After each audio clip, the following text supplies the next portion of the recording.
Francisco viene a México, ¿cómo ayuda a clarificar un poco ese clima tan enrarecido que hay en este país? Sí, el Papa viene a México y viene en un contexto muy singular.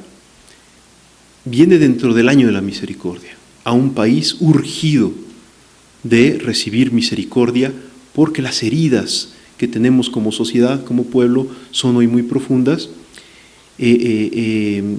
Contamos siempre con la presencia de la Virgen de Guadalupe y el Papa nos viene a recordar que la Virgen de Guadalupe no es solo una devoción pía más, sino es además el fundamento cultural, sociológico y religioso de nuestra nación. En otras palabras, el Papa viene como un mensajero de la misericordia a tratar de ayudarnos a recuperar, por una parte, nuestra identidad y con ello nuestras perspectivas para el futuro. México no tiene futuro si no es fiel a aquello que le dio origen, y hoy lo sabemos, aunque no eventualmente haya creyentes en nuestra comunidad, aún un no creyente puede reconocer con una evidencia bien fuerte que el momento en donde surge el mestizaje no es 1521, sino es 1531 a partir del acontecimiento guadalupano, y el Papa nos ayudará justamente a recuperar estas conciencias. México es un país con claroscuros y podremos decir que abortista, algunos llaman con una fe light. ¿México sigue siendo fiel? A mí me parece que cada generación tiene que vivir con su propio drama el desafío o la invitación que Dios nos hace a ser fieles. Entonces, la fidelidad no es algo que sea una conquista lograda y que luego ya simplemente haya que gozar sus consecuencias, sino que cada uno de nosotros cada día tiene que recuperar la conciencia de la importancia de la fidelidad. Juan Pablo II, en su primer viaje apostólico, dio una homilía importantísima a este respecto, y desde ese momento el tema de México siempre fiel ha estado acompañándonos en nuestra conciencia cristiana, y hoy con Francisco justamente yo creo que tenemos que abrir el corazón para ser confirmados en la fe por él, para que podamos seguir diciendo México siempre fiel. Pero la fidelidad, más allá de un grito o un eslogan, es principalmente el modo como se vive la propia conversión personal e institucional. Entonces hay fidelidad cuando la conversión es completa, no solamente atendiendo los asuntos de vida privada, que son muy importantes, sino también atendiendo nuestras responsabilidades sociales en un México tan herido como el que hoy tenemos.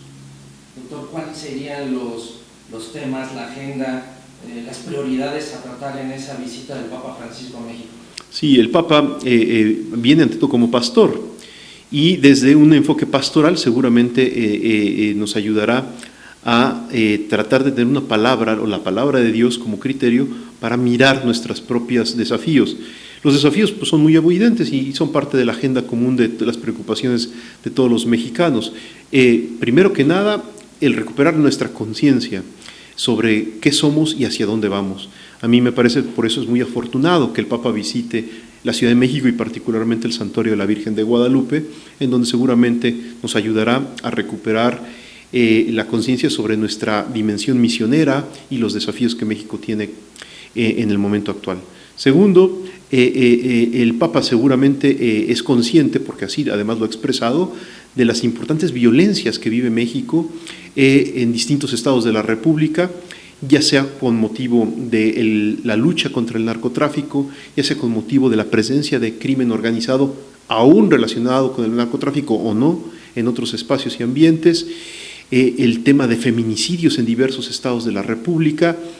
En otras palabras, hay una agenda como de derechos humanos que pasa también por el tema migratorio, que es una preocupación constante del Papa, no solo en México, sino en cualquier parte del mundo. Entonces yo creo que podemos esperar seguramente una palabra valiente y profética de Francisco sobre estos temas.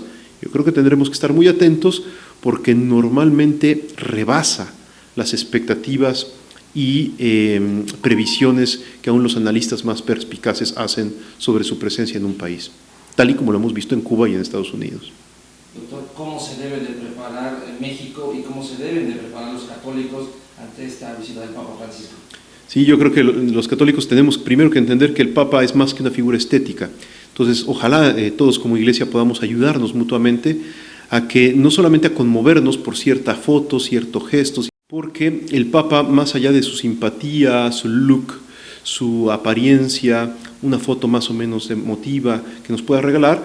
Lo importante es entender que Él viene como vicario, como testigo, como misionero de Cristo. Por eso habrá que estar muy atentos a sus palabras. Si como mexicanos nos preparamos justamente a superar esta visión puramente emotiva, yo creo que nos hará mucho bien. La emotividad mexicana es una gracia, es un don, no es algo que hay que combatir. Lo importante es que esté acompañada también por reflexión y juicio, para que entonces de aquí surjan no solamente emociones, que suelen ser efímeras, sino compromisos y decisiones en cada uno de nosotros que nos permitan realmente acoger la invitación del Papa a renovar la dinámica de la evangelización de nuestro país. Espiritualmente también se tendrían que preparar los católicos mexicanos. Por supuesto, el tema de la preparación espiritual de la visita pues es el más importante, la cuestión de acercarnos a los sacramentos y realmente pedirle a Dios una renovación y una apertura del corazón para acoger la visita del Papa. Y aún así, aún en ese tema de la preparación espiritual, nuevamente, un acercamiento emotivo y estético aún a la preparación espiritual, creo que no será suficiente.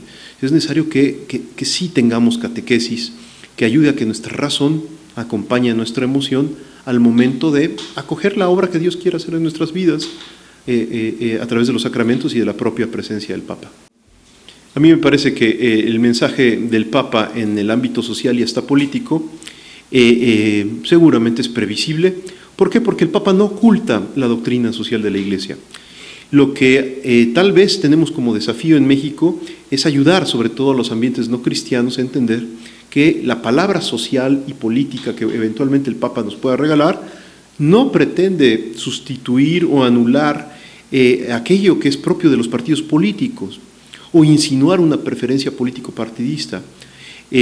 No, al contrario, lo que pretende es darnos una orientación, muchas veces a nivel de valores, de rumbo, de dirección grande, general, respecto del camino que es necesario emprender para salvaguardar la dignidad de la persona y en especial de los más pobres.